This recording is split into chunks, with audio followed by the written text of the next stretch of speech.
les opérations militaires en question se sont déroulées depuis le 4 décembre sur le territoire du Centrafrique. Les dites opérations se sont poursuivies jusqu'au 9 décembre, donc jusqu'à hier. Comprenez à quel point c'est grave. Mais qu'est-ce qui se passe depuis le 6 décembre? Les médias reçoivent une note suivant laquelle, une note dite confidentielle, suivant laquelle les États-Unis envisagent de réaliser les dites manœuvres sur le territoire du Centrafrique sans prévenir le Centrafrique. Et les journalistes disent que leurs sources, c'est des fuites, documents qui ont fuité au Conseil de sécurité des Nations Unies. On a affaire avec quoi? Pour revenir sur la réponse, il faut voir ce qui se passe à Bangui depuis un temps. Les États-Unis communiquent en septembre en disant qu'ils vont renforcer leur bureau de la CIA qui est logé à l'ambassade des États-Unis à Bangui. Et en fin novembre, d'après des sources encore qui sont fiables, les 10 renforts sont arrivés sur Bangui. Il s'agit pour la plupart d'experts dans le contre-espionnage et dans des stratégies que seuls les États-Unis maîtrisent. Pourquoi nous parlons de la CIA? La CIA est un laboratoire de désinformation. La CIA est un laboratoire de guerre économique. C'est un laboratoire in vivo de guerre asymétrique. Ce à quoi on fait face, c'est que d'abord le libellé de l'information s'apparente à une diversion qui nous fait regarder ailleurs pendant que les vraies choses sont en train de se passer. On vous parle du survol du territoire du Centrafrique par un avion qui est un avion, le Wolfhound 106, le C100, c'est 106 non? C156 ou bien C106? C146, Wolfhound, qui est un avion utilisé dans le cadre des opérations spéciales de l'armée américaine. Ça veut dire qu'en fait, c'est le commandement des opérations spéciales de l'armée américaine qui est en train de travailler. À quoi renvoient les commandements des opérations spéciales? Les opérations spéciales sont des opérations de sabotage, d'espionnage, de contre-terrorisme, ou encore des opérations qui visent l'exfiltration de cibles de haute portée. Quand vous avez donc tout ce paramètre, est-ce qu'il y a des prises d'otages à Bangui? Du tout. Est-ce qu'il y a une guerre ambiante à Bangui? Du tout. Est-ce que l'ambassade des États-Unis a été menacée entre-temps à Bangui? On parle d'un territoire étranger. Le territoire étranger, le pays voisin, c'est la RDC. Vous savez que quand vous êtes à Bangui, de l'autre côté du fleuve de l'Obangui, vous avez la ville de Zongo, qui est la ville congolaise. Mais pourquoi la RDC? C'est la grande question. Vous savez que les États-Unis actuellement ont remis au niveau de la RDC, dans le cadre du jeu politique, pour cette élection présidentielle, ils ont carrément acquis la classe politique congolaise. Mukwege, américain. Tshisekedi, américain. Katumbi, américain. Fayulu, américain. La classe politique qui se dispute actuellement les postes de président de la République, elle est totalement américaine.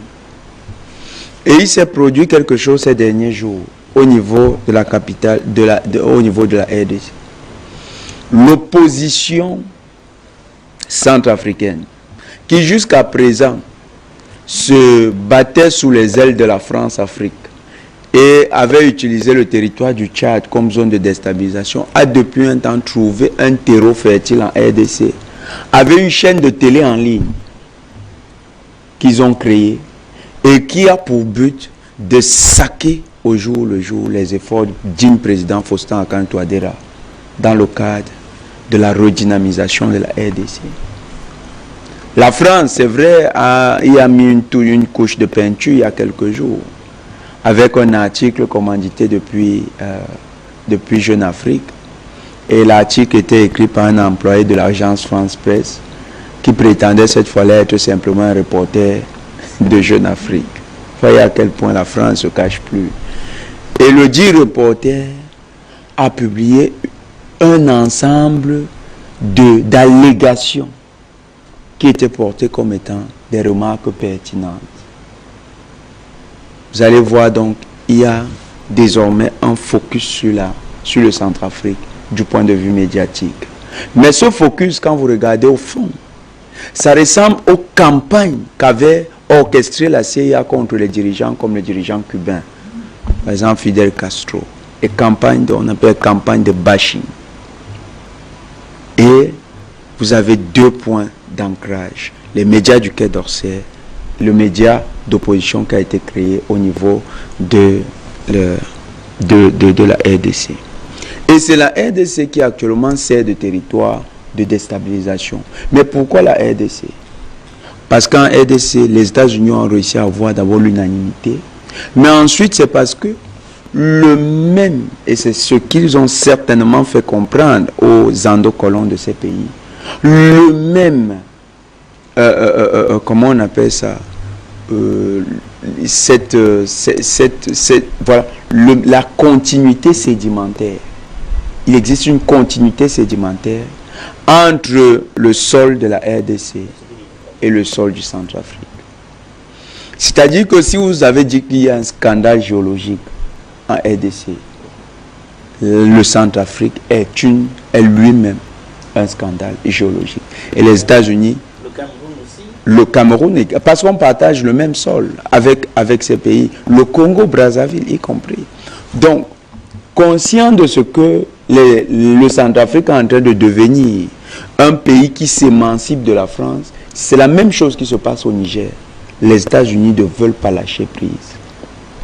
Et les États-Unis, vous allez remarquer que depuis le mois de janvier 2023, ont un leitmotiv. Il faut faire partie Wagner du Centrafrique.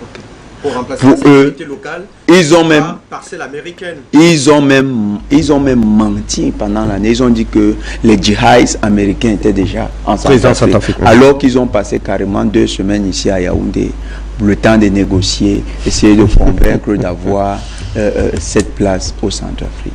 Les États-Unis, ce qu'il y a de dangereux avec les nouvelles manœuvres, c'est qu'elles sont clandestines.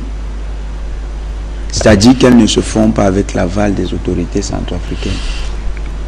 Elles sont clandestines, elles sont faites avec les forces de la CIA. Parce que quand vous entendez que un avion des forces spéciales se déplace, ça veut dire que des cellules spéciales de la CIA sont à l'œuvre. Maintenant, comment est-ce qu'il faut interpréter cela? C'est des actions hostiles. Bangui devrait comprendre que désormais Washington a fait d'elle une cible dans sa stratégie internationale. Mais est-ce que vous savez pourquoi ils veulent faire un passage en force au Centrafrique? D'après les informations qu'on a pu recueillir, il se passe en Occident un passage d'informations sur une unanimité entre les Occidentaux. Ils disent que celui qui a amené les Russes sur le territoire militaire en Afrique, c'est le président Faustin-Archange Touadéra. Ils disent qu'il faut le punir pour ça. Pour ça, la France et les États-Unis sont prêts à s'allier. Ils procèdent différemment actuellement au Niger, c'est-à-dire qu'ils le font à petit, un peu poliment au Niger, parce que là-bas, il y a une coalition solide au niveau du Centrafrique. À partir du moment où un grand voisin comme la RDC est acquise, et que le territoire de ce grand voisin peut servir à faire déferler, surtout que vous savez que Jean-Pierre Bemba est ministre de la Défense à RDC, et que les principales forces de Jean-Pierre Bemba étaient dans la province de l'Équateur. Or, la province de l'Équateur, c'est justement la province où vous avez la ville de Zongo. C'est une des régions. Communiquait directement en République centrafricaine. Voilà. Ce qui a d'ailleurs facilité le transit. Et d'ailleurs, Bemba était même une fois allé jusqu'à Bangui. À partir du moment où vous avez un Jean-Pierre Bemba dans le gouvernement, et vous avez les forces de l'endocolonat, vous comprenez que les États-Unis veulent donc utiliser, pendant que la France a utilisé le Tchad comme élément déstabilisateur pour le Centrafrique, les États-Unis veulent utiliser la RDC comme élément déstabilisateur pour le Centrafrique. C'est pernicieux ce qui se fait actuellement. Et nous souhaitons simplement que le digne président Faustin Archange Touadéra prenne la mesure des choses. Qu'il prenne la mesure des choses. Prendre la mesure des choses, c'est d'abord de ne pas avoir le mauvais réflexe de baisser la culotte devant Washington.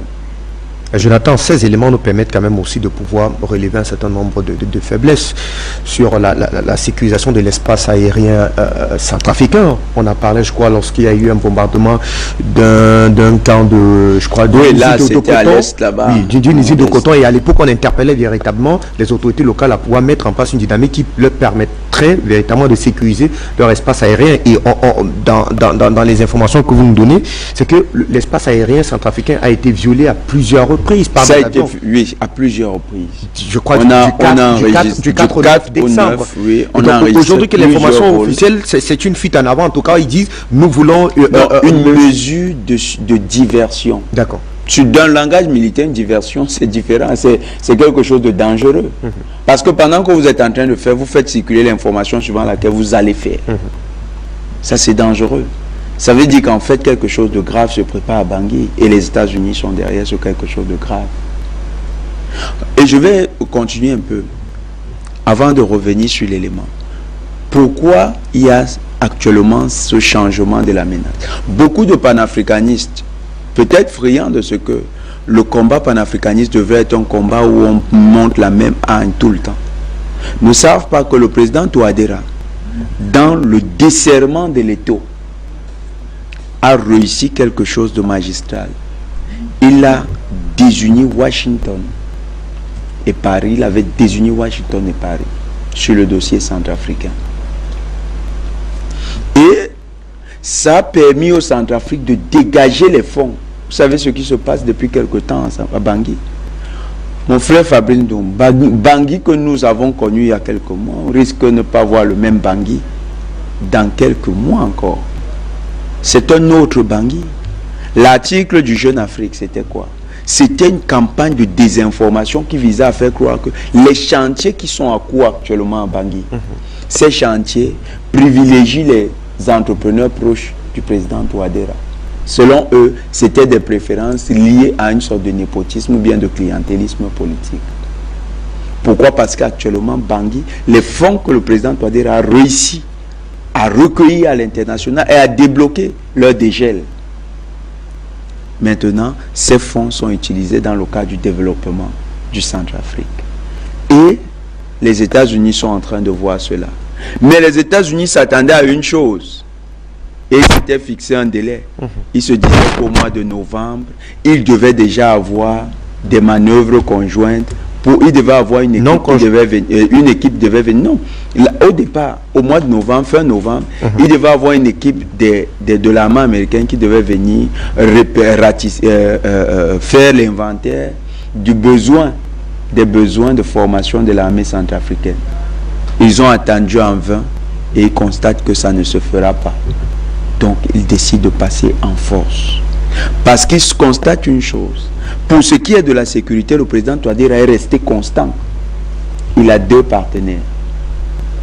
Kigali et la Russie et Moscou. Et d'ailleurs, sur le cas de Kigali, il y a quelque chose d'extraordinaire. C'est que les acquis de la coopération rwando-centrafricaine sont tels que le Rwanda a décidé de ne pas jouer pour un autre pays au niveau du Centrafrique. C'est ce qu'il y a de terrible au niveau du Centrafrique. C'est-à-dire qu'on peut avoir des réserves sur le dossier rwandais au niveau de la RDC. Mais au niveau du Centrafrique, le Rwanda a joué franc jeu avec le Centrafrique.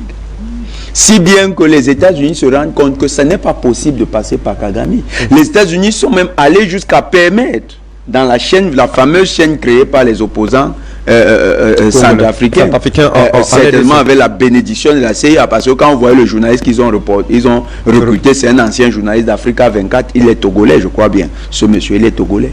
Et quand vous regardez la qualité des émissions, monsieur Ndoum, vous comprenez que cette émission, ce n'est pas quand même avec les broutilles qu'on a créé cette chaîne.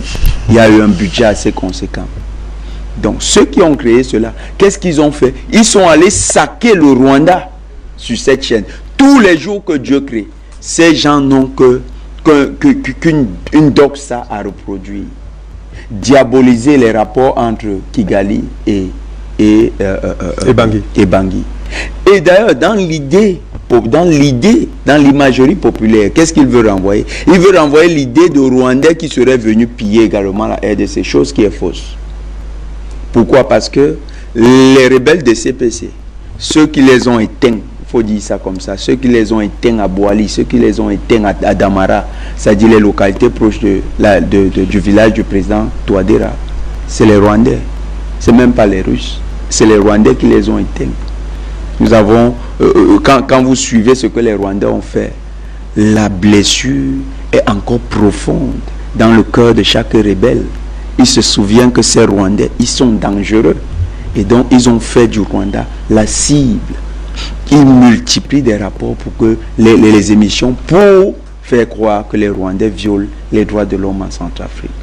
Le complot organisé autour des États-Unis est donc clair. Les États-Unis aujourd'hui se disent que le président Touadéra gêne. Tout à fait. Et le président Touadéra, de son côté, nous pensons que le pic atteint dans la menace sécuritaire par les États-Unis doit mener le Centrafrique à adopter effectivement une posture hostile, parce que les États-Unis, ne croyons pas, les États-Unis ne croient pas au dialogue. Ils ne croient pas au dialogue. Ils croient essentiellement à la violence. Ils disent qu'ils sont les Yankees. Vous savez comment ils ont massacré ces fugitifs qui ont fui l'Europe. Comment ils ont massacré les Indiens, massacré les Noirs pour s'enrichir comme ils sont aujourd'hui. Ces gens, ce n'est pas avec des belles paroles qu'on va les affronter. Le président Touadéra a déjà assumé le manteau de pionnier de la lutte contre la France en allant chercher les Russes en Afrique. Nous lui disons encore, Excellence, vous avez maintenant une nouvelle mission. C'est peut-être par vous que devra venir l'humiliation de Washington, la première grande humiliation de Washington. Pour cela, il n'y a pas de magie. Les Russes ont le secret. Qu'est-ce qu'il faut pour empêcher que son ciel soit violé encore? Il faut les défenses anti-aériennes. Les Russes sont prêts à déployer cela. Il faut une base militaire russe sur le territoire du Centrafrique. Souvenez-vous, il y a quelques mois, l'ambassadeur de Centrafrique en Russie disait que les Russes sont prêts à construire la plus grande base militaire à l'extérieur, surtout en Afrique, dans leur pays. C'est une base militaire qui est capable d'accueillir 10 000 hommes. Excellence président Touadéra, il faut que ce projet soit mis en œuvre très vite. Que les S-400, les batteries de S-400 soient déployées autour de Bangui. Les chasseurs américains, même les F-22 Raptor, qui sont les plus redoutables, ne croyez pas à la propagande autour de ce qu'on appelle les F-35 Lightning. Je tiens cela d'échanges avec des spécialistes dans le domaine. Les meilleurs spécialistes, parce que ceux avec qui nous avons interagi, c'est des gens qui ont piloté quand même les avions de dernière génération. Et ils nous disent que le meilleur chasseur des États-Unis s'appelle le F-22 Raptor. C'est le meilleur chasseur. Le reste, la F-35 Lightning, c'est de la publicité. Maintenant, les F-22 Raptor ne se baladent pas dans un ciel qui est protégé par les S-400. Les S-300 empêchent aux F-16 de se balader n'importe comment. Ne parlons plus de ce fameux CC-146. Ils ne peuvent pas se balader dans un ciel qui est protégé par les S-300. Il faut que des batteries de défense antiaérienne avancées de dernière génération soient déployées autour de Bangui. Que l'armée centrafricaine puisse monter encore en puissance. Nous n'avons pas à faire simplement une adversité qui s'appelle les CPC. C'est des petits terroristes qu'on a vaincus très vite. Maintenant, l'adversité s'appelle les États-Unis. Comme disait le président, quand tu grattes la France dans un mur, finalement tu découvres que derrière se cachent les États-Unis. Et c'est ce que le président Touadéra est en train de voir. Merci à vous, docteur Basilikine. Je vous retrouve rapidement autour.